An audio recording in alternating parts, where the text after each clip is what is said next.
Hi, everyone. I'm Gary Null. This is the place if you want to live a longer and healthier life. Always information from peer-reviewed journals done at prestigious institutions, but for whatever reason, almost never reported in the mainstream media. Well, we do report it because it's important. For example, tea's benefits extend to older bones. This is from Osaka University in Japan. Researchers in Japan say that black tea could help treat osteoporosis. Well, that's a big deal. We have millions of Americans suffering from osteoporosis, mainly because they've been getting a lot of their calcium from dairy, which is not complete. It doesn't give you a full spectrum of minerals. Also, people are too sedentary. In fact, especially the older generation who sat for hours at a time at work. In fact, if you were a kid, as I was in the 1950s, you saw that people pride themselves in sitting at their desk and working. You got a couple breaks in the morning, afternoon, a lunch break, but otherwise you could be at least 3 hours at a time at your desk. Then when people came home after doing their chores, having dinner, they generally were on the couches watching television. So we have not been that active. Now we know we should be very active. You shouldn't sit longer than 2 hours at a time. Get up, stretch, do some deep knee bends or partial knee bends. You have to get the muscles working and you have to get the blood flowing. If you don't, you're going to end up in all likelihood with osteoporosis or thinning of the bones. And that's serious because we used to believe that a person would fall, break a bone, and now we realize that the bones break, causing the people to fall. And then because their immune system is generally not good, they end up with infections and frequently can die. So now we see that there's a good way using just black tea, get the decaffeinated black tea, because it's rich in antioxidants that can prevent the loss of bone density commonly seen in old age, which is almost inevitable in most people in the United States because of our lifestyle. Researchers found that theaflavin, THEAFLAVIN3, the antioxidant works by inhibiting the function of an enzyme called DNA methyltransferase, which destroys bone tissue. And they published their article in the US journal Nature Medicine. So again, something that can help millions of people.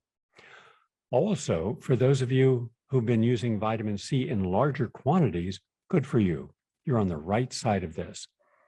I remember once I had just finished the New York City Marathon, one of my first, and all I could think of is just load up on vitamin C. And I did all day long. And then the next day, and for each day thereafter, I took vitamin C drips at the Tri-State Healing Center. And these were high doses. My immune system recovered very quickly.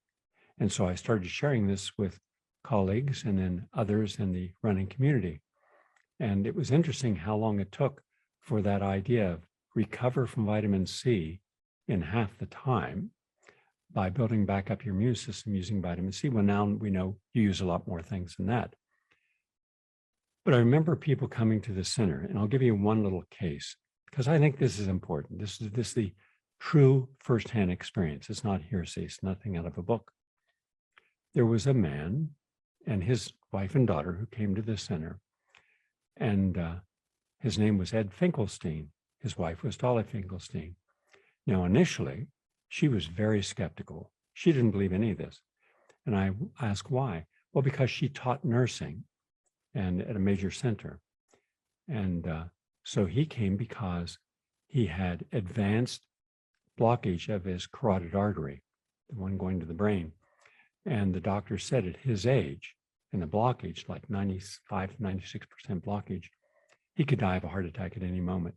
But if he had surgery, then there was also a 15 to 20% chance he would die during the surgery, and another 10% chance he would die shortly thereafter. So as an engineer, it was just common sense. Try something else before that life or death surgery. He heard about me, I don't know where, never asked him. So he came, and he couldn't even make it up the steps.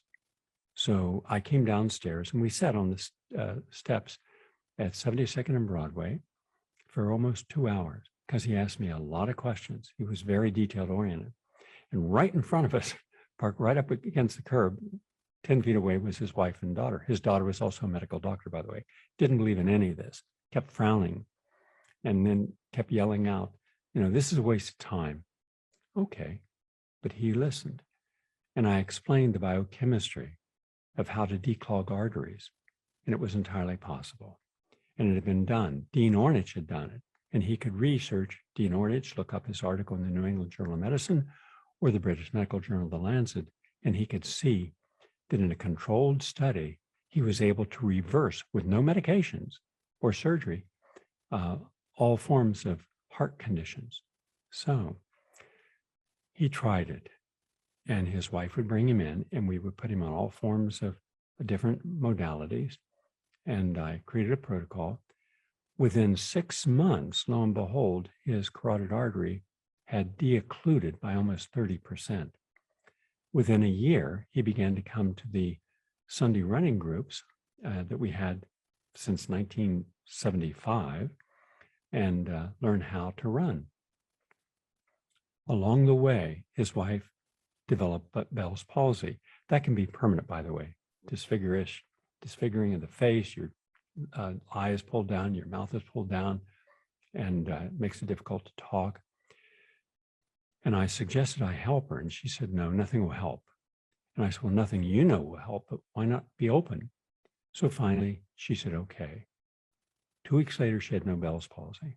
2 weeks and I gave a special protocol of oxygenating the blood and then putting it back into the body. You take out 60 cc's, you oxygenate it with ozone, then put it back in, plus high-dose vitamin C and other nutrients, glutathione, etc.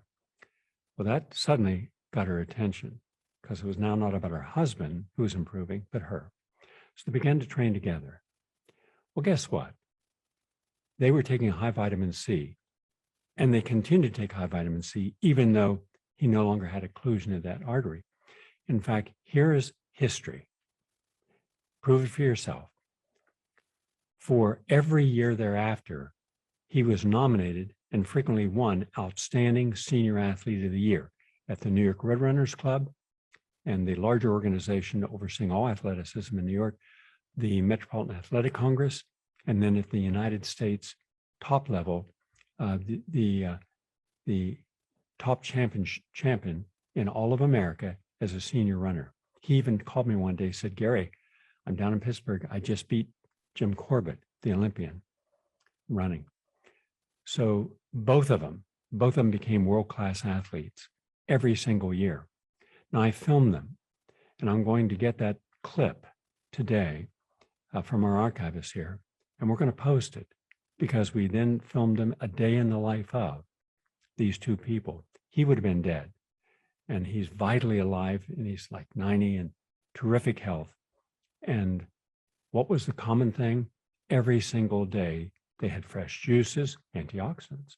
They had a plant-based diet, antioxidants.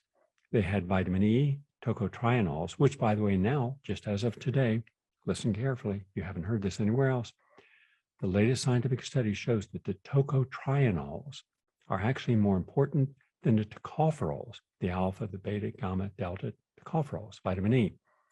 Very important, helping your heart, helping oxygenate your blood, helping thin your blood, and a lot of other things it does, also the brain. But the one thing that we found when I was filming out there is they take their vitamin C all day. Now, remember, I suggest you take vitamin C 6 times a day because vitamin C is this master antioxidant that when it goes through your body, it's trapping free radicals, a lot of free radicals, and that neutralizes them. An unpaired molecule in the outer orbit, and boom, it pairs with vitamin C and vitamin E and other antioxidants. In any case, so if you take vitamin C in the morning when you wake up, after you work out, and mid-morning, at lunch, mid-afternoon, early evening, before you go to bed, you're helping prevent strokes and heart attack. You're helping stimulate the natural killer cell activity, making it more potent to trap cancer cells that we all produce all the time. And by doing this, it keeps those individual cancer cells from creating cancer overall in the body. So just my own personal experience, vitamin C on a regular basis can make an enormous difference. So this is the latest from the Tokyo Metropolitan Institute of Gerontology. Long-term, high-dose vitamin C supplementation can help maintain your immune functions as you age. The Japanese researchers gave vitamin C in this laboratory experiment, and the per dose was about 200 milligrams per kilogram per day for a year. The results showed a terrific decrease in the size of the thymus, maintained thymic output, meaning stable immune cell counts as the mice age. The older they got, they still maintain their health, especially T cells. Now, older people over the age of 50, the T cell counts are significantly higher in the high dose vitamin C group, and that means your immune system is working on your behalf longer and more diligently. So that's important. Good, all good. All right, and also vitamin C produces collagen. Now, I'm in front of a window, and I have 3 lights here that are 500-watt lights. I have no makeup at all, and the camera's about maybe 4 feet from me. Now, this is a high-definition camera, and today I have, I don't blow out my hair. It's just I get out of the shower and, I put olive oil on it, and massage it in, and take my fingers and comb back. That's it. So take a look at my skin. All right. I don't use Botox. See, I can move my eyebrows. My face isn't frozen. And this is simple. It's not complicated. It's not complicated because I use a lot of quercetin, quercetin, and vitamin C together that creates new collagen. Because from here, going clear across here, you have a band underneath the skin. And what does Botox do? It paralyzes the underlying tissue. As a result, the skin doesn't wrinkle, but you're creating a 24/7 attack upon your immune system when you're using Botox. I mean, 24/7. It's really hurting your immune system. And why this has never been explored or talked about is beyond me. But it does. But when you take natural vitamin C and quercetin together and vitamin D3, what happens is that you begin to create new collagen and it naturally tightens. Just visualize a pair of, let's say, underwear where you've worn them for a long period of time, and now when you put them on, they're not tight. The elastic is expanded, lost its strength, tensile strength, begins to droop. That's similar to the skin. So you can tighten your skin all over the body. You can create new collagen all over the body if you do this on a consistent basis. Another study from the University of Surrey, which is in the United Kingdom, shows that it's not vitamin D2's impact upon human health that's important. It's vitamin D3. And what now does it do? Among all the other things, helping your brain and helping your heart, new research has found that there's a significant difference between the type 2 and type 3, and especially on infection and your immune system. Because vitamin D3 strengthens your immune system and fights against viral infections like the cold or flu. So this is important, all right? This is the latest research from a respected institution and published in a peer-reviewed journal. One last thing, I want to thank Bill Falloon at Life Extension, and these guys do a lot of good work and a lot of good research, and it's quality research. And he has an anti-aging institute with some of the finest anti-aging scientists in the world, and they're doing research mainly in stem cells and mainly to see if they can, let's say, improve organ function, help the body if you've got a disease of some type. But also, I'm doing research separate And, but I share that information with their institute and with Bill, showing that through juicing certain juices and certain vegetables and through nutrients, you can actually stimulate your existing T cells, in effect, to rejuvenate themselves. And this is being done with a study that many institutions that I'm in communication with are observing. Two will actually have observers on the ground at the last 2 weeks of May when I do this, where we're going to prove or not that by modified fasting, which I have a major report on, juicing, which I have a major report on, they're done. I'm just waiting for a time slot to fit them into this program. And new stem cell research, not from a laboratory, but from your lifestyle, and stress management at a deeper level than what people are normally going to use. You can slow down and actually stop the premature aging. I said premature aging. So in effect, you can rejuvenate organs. You can rejuvenate your brain. Now, individual people in the world of science don't count. Clinical studies do. But I've been working with these protocols on individuals in their mid-90s, late 90s, late 80s, and it's working. But I can't publish those results. They're merely personal clinical observations. But I'm seeing some phenomenal results. And fortunately, I'm filming all of it with their original physicians and their medical records and their neurologist reports to show here's where they were, way down here, and here's where they are now. So I'm going to share all that with you after this study is done, and I write up the report and publish in a peer-reviewed journal. So one thing I'm adding into this is the different types of mushrooms. In fact, I'm growing the mushrooms specifically right now to use in this study. But there's a landmark study. It was published in April 2021, and it followed the dietary patterns of 15,000 Americans for 20 years. Who knew about it? Those who consume mushrooms in their diet had a 16% lower overall death risk. Let me repeat that. 16% less likelihood to die during this 20-year period.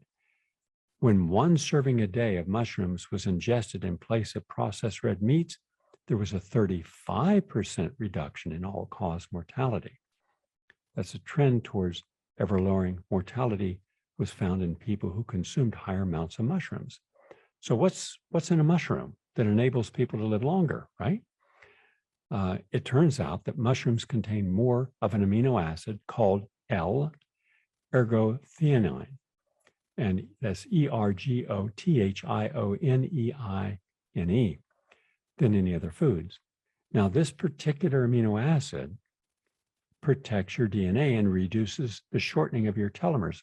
And remember, I said that your telomeres are the end caps of chromosomes, and when they unravel due to your lifestyle, stress, lack of exercise, alcohol, poor diet, obesity, it'll unravel fast, which means you're going to die fast. It's that simple. Longer telomeres, longer life. Shorter telomeres, shorter life. That's simple. So along comes the people who are eating the mushrooms, and this particular amino acid is not produced. It's not indigenous to the body.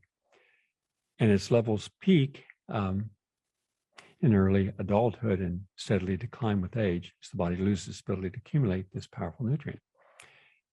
But it's found in very high amounts in mushrooms and other fungi. And we just don't eat a lot of mushrooms in the United States. So you want a longer life, eat more mushrooms. But then what do mushrooms do? They help reduce oxidative stress and inflammation. They're the bone, the blood, the eye, lens, brain, liver, and skin. That's important. So now I'm doing some research on determine exactly which mushrooms will help your immune system the best. You know about maitake D4 but lion's mane, but there are dozens of mushrooms that we don't know about in the United States that we should be growing and eating. So I'll get you information on that shortly. Anyhow, so that's the latest on health and healing. We're going to take a break. Now, when we come back, we're going directly to a video of a very